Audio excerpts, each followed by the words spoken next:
কালকে সন্ধ্যেবেলা আমি আর বর মিলে ঠিক করেছিলাম বাইরে যাব চা খেতে। তারপরে সেই প্ল্যানটা না ক্যান্সেল হয়ে গেল। তার কারণ হলো গিয়ে বাইরে যথেষ্ট ঠান্ডা ছিল, তো আমার বর বললো যে বরঞ্চ বাড়িতে দুধ নিয়ে চলে আসি, বাড়িতে দুধ দিয়ে চা বানালে কি হবে, অনেকটা হবে, বেশ খাওয়া যাবে। আর বাইরে গেলে কি বলো তো, বাইরে গেলে মানে ভারে কিংবা কাপে যে চাটা দেয় না, আমার খেয়ে পোষায় না, অল্প অল্প দেয়। এর থেকে বরঞ্চ বাড়িতে সুন্দর করে বানালে কি হয়, অনেকটা করে চা পাওয়া যায়, ভালো লাগে খেতে। তা আমি বললাম ঠিক আছে তুমি নিয়ে আসো। তো বর নিয়ে চলে এসেছে দুধ, এদিকে বর দেখো চা বসিয়ে দিয়েছে। বরকে বললাম তুমি বসাও, তুমি চাটা বেশ সুন্দর করো।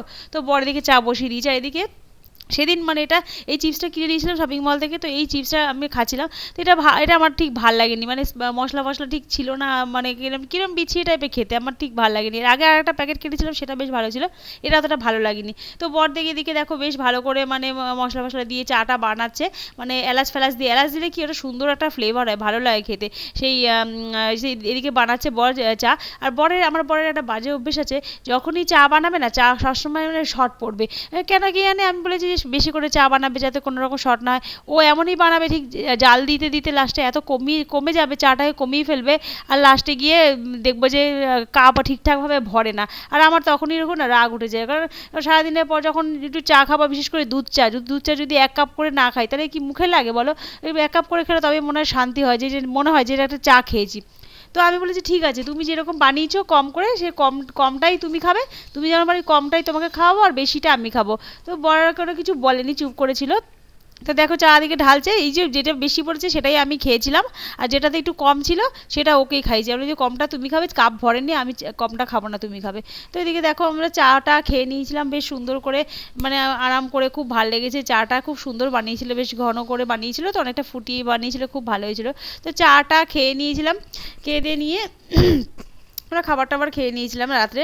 আর এদিকে দেখো পরের দিন দুপুরবেলা আমরা যে মাছের ঝোল ফোল করেছিলাম, সেই মাছের ঝোল ফোল খেয়েছিলাম, বড়ি ফড়ি দিয়ে সুন্দর করে মাছের ঝোল করেছিলাম। আর এর সাথে বেগুন পোড়া করেছিলাম, সেটাতে তোমরা দেখেছো। তো এদিকে দেখো বড়ি ফড়ি দিয়ে মাছের ঝোলটা করেছিলাম, শিম টিম দিয়ে, আলু সিম বড়ি ফুলকপি টমেটো সব কিছু, মানে শীতের সবজি দিয়ে তো এসব করেছি। এদিকে দেখো দুপুরবেলা পাঁপড় নিয়ে বসে পড়েছি।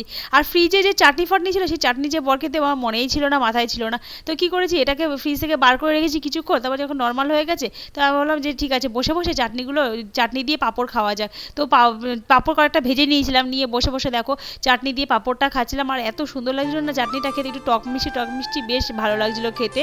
আর ওকে যে দেবো না, আমার একদম মাথায় ছিল না, কারণ ফ্রিজে মধ্যে রাখলে না এরকমই হয়, পুরো ভুলে যাই, মানে রেখে দিই আর পরে অনেক পরে লাস্টে মনে পড়ে। তো ঠিক আছে রাত্রেবেলা কোনো ব্যাপার না, রাত্রিবেলা বার করে দেবো, খেলে খাবে। আর নয়তো থাকবে চাটনি, অনেকদিন রেখে ফ্রিজে রেখেও খাওয়া যায়, কোনো অসুবিধা নেই তাতে। তো এদিকে দেখো আমি সুন্দর করে বসে বসে মানে রিল্যাক্স করে খাচ্ছিলাম। আর এইদিকে দেখো খেয়ে দিয়ে নিয়ে ছাদে চলে গেছি।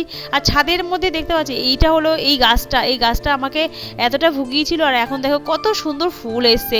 আর এই গাছটা না আগে কি হয়েছিল, মানে যতবারই গাছটা আমি প্রতিদিন গাছে জল দিতাম, যত্ন করতাম, আর গাছটা পুরো পাতাগুলো না কুকড়ে কুকড়ে যেত, মানে লঙ্কা গাছে একটা দুটো লঙ্কা দিই, আর দেখি লঙ্কা হয়ই না। আমার খুব রাগ উঠে গেছে যে এত যত্ন করছি গাছটাকে, গাছে আর ফুলও হয় না, গাছে কিছুই হয় না। তারপরে কি করেছি, গাছটাকে পুরো ন্যাড়া করে দিয়েছি আমি।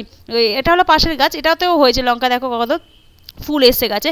আর গাছটাকে পুরো ন্যাড়া করে দিয়েছিলাম, পাতা মাতা সব ফেলে দিয়েছি রেগে মেগে, আমি ভেবেছিলাম গাছের শিকড়ে তুলে ফেলে দেবো।